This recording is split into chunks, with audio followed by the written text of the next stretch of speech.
Hi hello welcome guys, நான் உங்கள் host Prince. நீங்கள் பார்த்துக்கிட்டு இருக்குது ஃபைவர் தமிழா.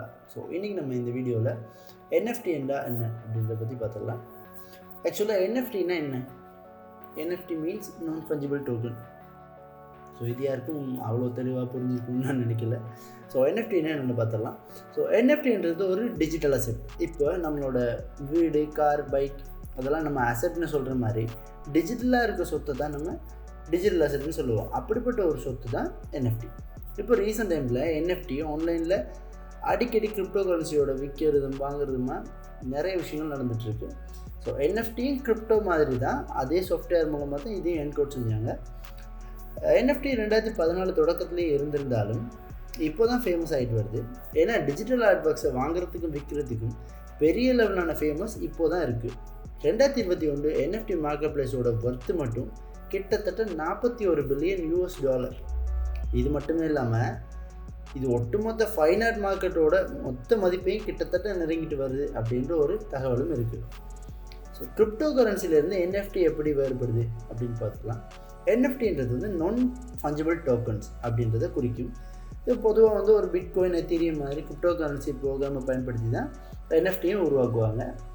இதுதான் என்எஃப்டிக்கும் கிரிப்டோ கரன்சிக்கும் இடையில் இருக்க ஒரே ஒரு ஒற்றுமை. So physical money and crypto currency இதெல்லாம் ஒரு ஃபஞ்சிபிளானது. அதாவது இதை ஒன்றுக்கு ஒன்று ட்ரேட் செய்யலாம், இல்லாட்டி எக்ஸ்சேஞ்ச் செய்யலாம். அதோட மதிப்பு சமனாக தான் இருக்கும். இப்போ உதாரணமாக எடுத்துக்கிட்டோம்னா $1 எப்போயுமே $1 ஈக்குவலாக தான் இருக்கும். அதே போல் தான் ஒரு பிட்காயின் எப்போயுமே ஒரு பிட்காயினுக்கு ஈக்குவலாக தான் இருக்கும். ஸோ கிரிப்டோ ஃபஞ்சிபிலிட்டி பிளாக் செயின் எக்ஸ்சேஞ்சுக்கு ஒரு நம்பகமான வழிமுறையாக இருக்குது. ஆனால் என்எஃப்டி இது எல்லாத்தையும் விட டிஃப்ரெண்ட்டானது. ஒவ்வொரு என்எஃப்டிக்கும் ஒவ்வொரு டிஜிட்டல் சிக்னேச்சர் இருக்கும். இதனால தான் என்எஃப்டியை ஒன்று கொண்டோ இல்லாட்டி சேமாவோ சேஞ்ச் பண்ணுறது ரொம்பவே கஷ்டம். இதனால தான் நம்ம இதை நான்-ஃபஞ்சிபிள் டோக்கன் சொல்கிறோம். இந்த விஷயமா என்எஃப்டி எப்படி ஒர்க் பண்ணுது அப்படின்றத பார்க்கலாம். பிளாக் செயினை பேஸ் பண்ணி தான் என்எஃப்டி இருக்குது. பிளாக் செயின்ன்றது டிரான்சாக்ஷனை பதிகிறதுக்காக விநியோகிக்கப்படுற ஒரு பப்ளிக் லெஜர் மாதிரி ஒரு ஐட்டம் தான் பிளாக் செயின். இது ஆல்ரெடி நம்ம கிரிப்டோ கரன்சி வீடியோவிலே எக்ஸ்பிளைன் பண்ணி சொல்லியிருப்போம். ஸ்பெஷலி என்எஃப்டி பொதுவாக எத்தீரியம் பிளாக் செயினை பேஸ் பண்ணி தான் இருக்கும். இருந்தாலும் வேறு சில பிளாக் செயின்ஸ் கூட என்எஃப்டிக்கு சப்போர்ட் பண்ணுறாங்க. ஒரு என்எஃப்டியை க்ரியேட் பண்ணுறாங்க அல்லது மின்ட் பண்ணுறாங்கன்னா அது டேஞ்சிபிள் அண்ட் இன்டேஞ்சிபிளை ரீப்ரசென்ட் பண்ணி தான் இருக்கும். உதாரணமாக graphic arts, GIF, video and sports highlight, collectibles, virtual Avatar and video game skins and design, sneakers, musics இதெல்லாம் இதில் அடங்கும். அதோட ட்வீட் கவுண்ட் கூட. ஏன் ட்வீட் கவுண்ட்டை சொல்கிறேன்னா, ட்விட்டரோட கோஃபவுண்டர் ஜாக் டோர்சி அவரோட ஃபர்ஸ்ட் எவர் ட்வீட்டை ஸ்க்ரீன்ஷாட் பண்ணி கிட்டத்தட்ட $2.9 மில்லியன் செல் பண்ணியிருக்காரு.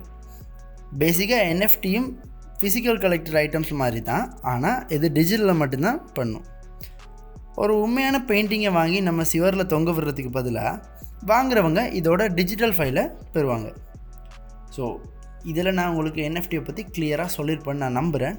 அண்ட் ஆல்சோ ரீசெண்ட் டைமில் ஹையஸ்ட் பிட்டில் போன சில என்எஃப்டிஸை நான் இந்த வீடியோஸில் கொடுக்குறேன். ஸோ பாருங்கள் அதை.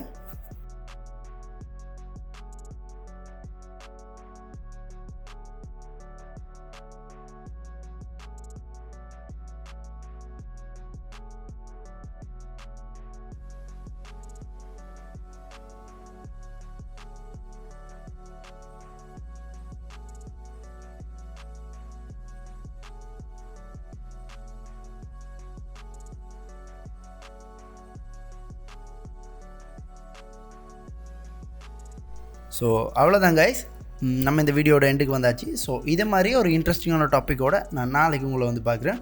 ஸோ அது வரைக்கும் உங்களிடமிருந்து விடைபெறும் நான் உங்கள் ஹோஸ்ட் பிரின்ஸ். நீங்கள் பார்த்துக்கிட்டு இருக்கிறது ஃபைவர் தமிழா. தமிழால் இணைந்து உலகத்தை கட்டி எழுப்புவோம்.